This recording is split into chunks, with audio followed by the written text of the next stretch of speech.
tentang pembelajaran optik. Kali ini akan dibahas mengenai pembiasan pada prisma. Untuk materi pembiasan pada prisma ini merupakan kelanjutan dari materi pembiasan pada bidang datar. Tapi untuk prisma kita khususkan menjadi bahasan tersendiri ya. Oke, di sini ada gambar 5.32 ya, ada prisma. Kita sudah tahu ya prisma ada dua buah bidang datar ini membentuk sudut A. Nah, di sini sinar pada prisma ini akan mengalami pembiasan dua kali. Yang pertama, pembiasan pada permukaan satu. Yang kedua, pembiasan oleh permukaan kedua. Ya. Di sini A adalah sudut, namanya adalah sudut puncak prisma.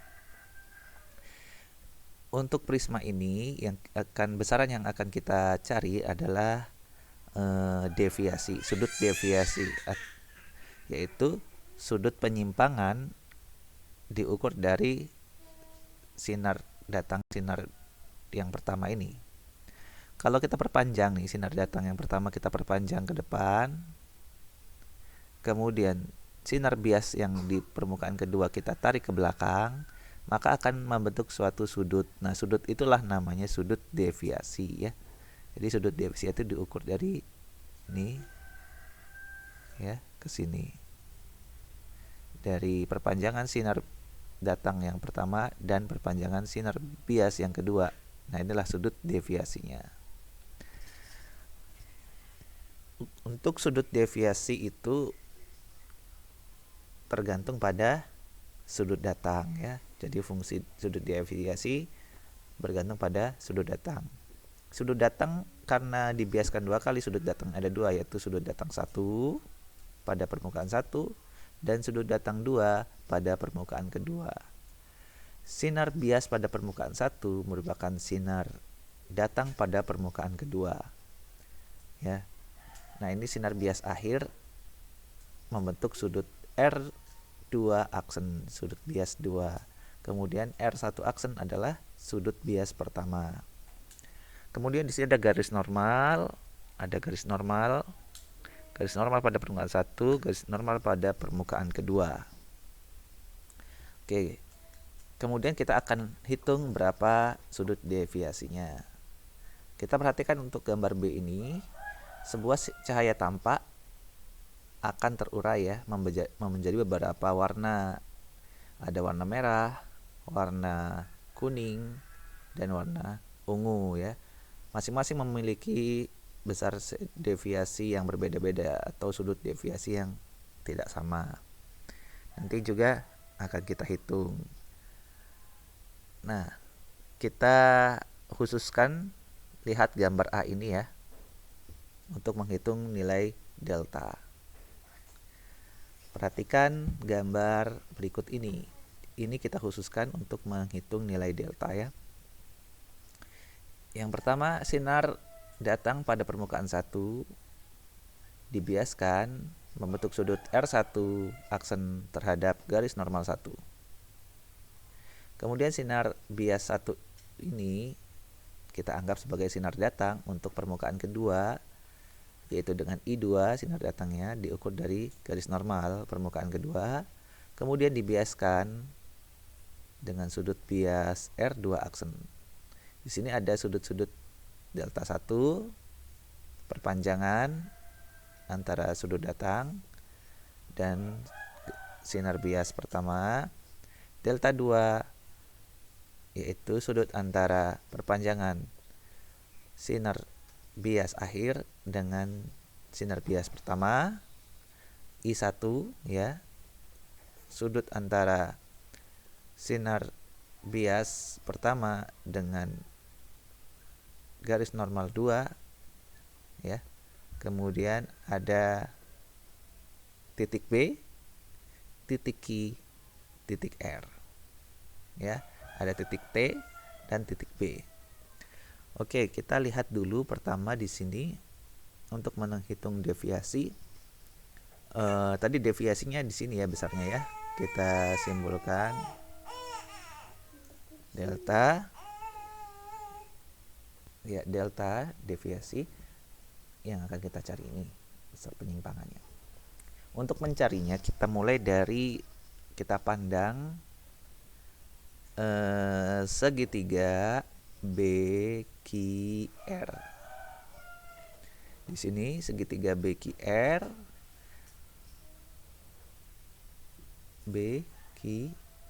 ya. Ada sudut R1 aksen I2 dan sudut RBA ya. Ada sudut R1 aksen, ada sudut I2 dan ada sudut RBQ atau QBR. Kita simbolkan saja ini di sini misalnya sudut B. Nah, berarti sudut B ya.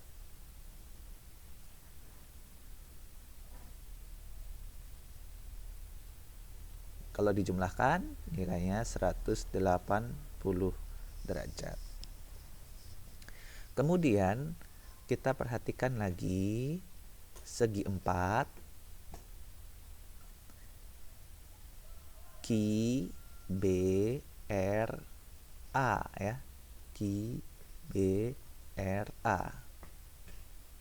QBRA segi 4 ini maka berlaku sudut A, sudut puncak prisma, ditambah sudut B, sudut yang berhadapan pada segi 4, A ditambah B sama dengan 180 derajat.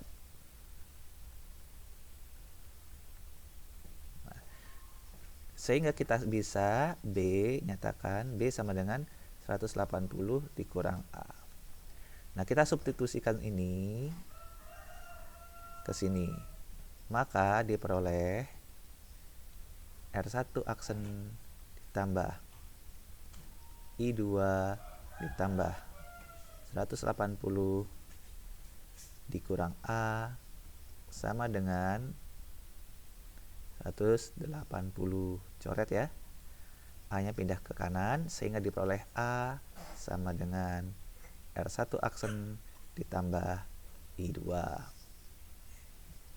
Ya, A sama dengan R1 aksen ditambah I2. Ini kita buat dulu atau kita beri tanda khusus. Kemudian kita lihat lagi segitiga TQR ya. Segitiga TQR.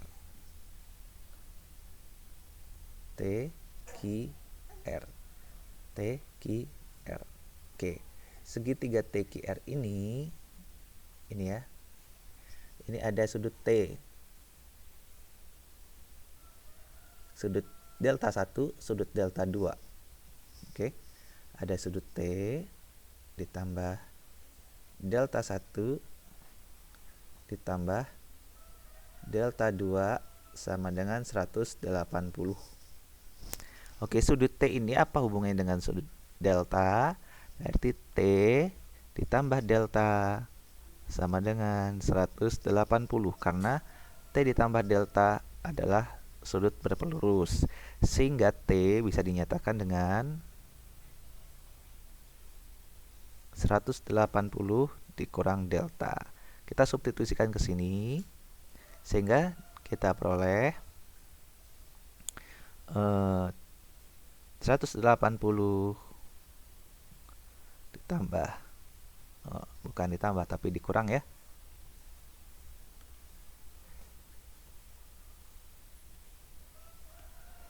Dikurang delta plus delta 1 plus delta 2 sama dengan 180. Sehingga kita peroleh delta sama dengan delta, ini kan coret ya. Terus pindah ruas, delta sama dengan delta 1 ditambah delta kedua. Oke ya. Kemudian kita perhatikan delta 1 ini hubungannya dengan I1 adalah sudut dari sini sampai sini. Sehingga delta 1 sama dengan I1 dikurang R1 aksen. Ya. Kemudian delta 2 hubungannya dengan R2 aksen, yaitu R2 aksen itu sudut dari sini sampai sini, sehingga R2 aksen delta 2 sama dengan R2 aksen dikurang I2.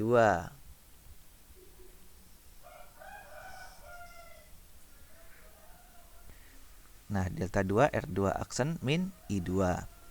Kemudian di sini ya kita substitusikan ke dalam persamaan yang ini. Delta sama dengan delta 1 plus delta 2. Sehingga kita substitusikan delta 1 ini, delta 2 ini. Maka diperoleh delta sama dengan delta satunya adalah I1 min R1 ditambah I1 plus I1 min R1 plus delta 2 nya adalah R2 aksen min I2.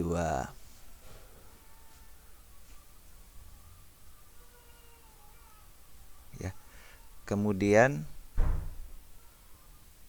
nah ini R1 aksen ya. Kemudian kita kumpulkan jadi satu, I1 plus R2 aksen min R1 aksen min I2. Ini ada min kita keluarkan minusnya, sehingga menjadi I1 plus R2 aksen min dalam kurung R1 aksen plus I2. Nah, ini kita perhatikan ini kan sama dengan yang ini. Ya. Sehingga kita peroleh delta sama dengan I1 plus R2 aksen I1 plus R2 aksen min A. Ya. Nah, inilah rumus sudut deviasi yang berlaku pada prisma, di mana sudut deviasi ini D bergantung pada nilai I1, sedangkan A adalah konstan. R2 aksen juga bergantung pada I1. Oke, demikian. Pada pertemuan selanjutnya atau video berikutnya akan disajikan mencari deviasi minimum. Sekian, assalamualaikum warahmatullahi wabarakatuh.